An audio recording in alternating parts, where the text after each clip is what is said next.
So I wanted just to share a little bit around the relationship between the neuroscience and engagement, and really in terms of how it works, why it matters, and equally what what you might be able to do with that as a leader. And what we observe when we're solving problems, whether it's around performance or engagement or growth or innovation, is that the brain's primary organising principle never changes, and that is to avoid threat. It will interpret any change by default as a threat. It's never a neutral stance. And social and physical threat fall in the same category. They're kind of treated the same, just as pain is. There's a fascinating study where you can actually see the brain network light up exactly the same, whether someone leaves you out of a meeting or calls you out in front of a group versus stubbing your toe. The brain actually responds the same way. So we're very, very, deeply social creatures. So when we try and break this down and say, well, how do we take that information, use it in daily decision making? We've built a bit of a model at NLI called the SCARF model. Has anyone heard or used the SCARF model before? It's sort of relatively well known in HR circles, but essentially it stands for status, certainty, authority, relatedness, and fairness, so SCARF. And status is simply in terms of the different types of threats you might incorporate or encounter. When a CEO might interact with a frontliner, even if the CEO is not confrontational, they might perceive the status threat. Certainty, when things are changing outside of our control, that presents a certainty threat. Autonomy, pretty self-explanatory. Relatedness is all around people connection. If someone threatens us in front of somebody else socially, that kind of falls in that category. And fairness, if decisions are being made that we don't feel are being fair or equitable, then we interpret threat through that lens. So that's SCARF. And where we're going with that is that there's kind of a balance to strike. We've talked a little bit this morning or this afternoon around fear-based culture, and you've got two ends of the spectrum. You've sort of got threat and fear, and then you've got kind of overt comfort on the other end. And ideally, enterprise-wide, you want to have a nice balance of people in a state of what we call eustress, which is essentially good stress, or a toward state, as we call it at NLI. And that's where you're not sort of having people concerned and fearful around the security of their job, but at the same time there's still accountability and productivity. So you kind of want to get the balance right. The so what of all of that is really around the relationship between threat level and engagement, and specifically the inverse correlation that we observe between perceived threat and cognitive function. So you might relate to having sat in boardrooms before where ideas get shot down pretty quickly, and consequently people choose not to speak up. And we've seen the industry-wide effect of that in financial services, obviously leading to the Royal Commission in recent times.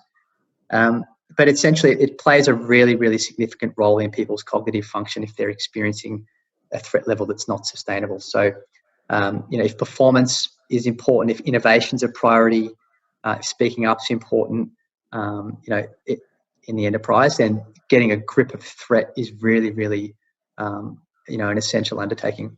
So, and it tends to differ during a crisis. And, a crisis can be lots of things. At the moment, we're experiencing COVID, but a crisis could be interpreted as a really significant amount of change. If there's a material restructure that's really disruptive or something, extraordinary happening, it sort of all falls under the same category. And what you might relate to observing is certainty tends to diminish or often go out the window altogether. Autonomy might be reduced. We just talked before, Claire, with your reference to, leaders being more inclined to be more, tighter and more controlling around their management approach. Relatedness typically suffers because in this case we're disconnected in terms of geographic locations, and risks of fairness can emerge really frequently. So we're seeing a really high proportion of particularly frontline staff in a very high state of threat at the moment in general for the reasons that we're all aware. And Claire, actually Gallup's got some great stats on this too, which you'd be familiar with. So what can you do with that as a leader at an enterprise level? Well, firstly, being able to understand where you sit as a culture in that spectrum is really important, because if you're sitting over to the left too far and people are, kind of fear-based and not able to make good decisions at the right speed, or, you're over on the other side with no accountability, you need to understand where you sit, but most importantly, why. What are the determinants of that? Because that's obviously going to inform what it is that you change, either is in your own approach or that of the broader organisation. And look, tactically, there's as we start to shift out of what we've termed at NLI as out of the shock phase into the pain phase, at an economic level, is being able to understand the incremental and the relative nature of threats. So, for example, everybody's experiencing an impacted amount of certainty right now, and it's not something we can change. But what you can do is institute a little bit more relative certainty by, for example, being able to say to your team, we can't tell you when we're going to be back in the office necessarily, but what we can commit to doing is giving you an update every week, so that you know as soon as we do what's happening and why. Now that little incremental certainty, it's not a lot on the surface, but in relative terms, it actually makes a big difference. We see similar effects with autonomy.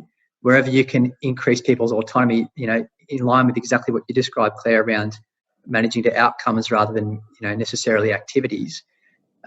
If you've got a team member working from home and their job, for example, is not business hours specific, you might say, well, look, why don't you determine the hours and the schedule you want to run, and you let us know.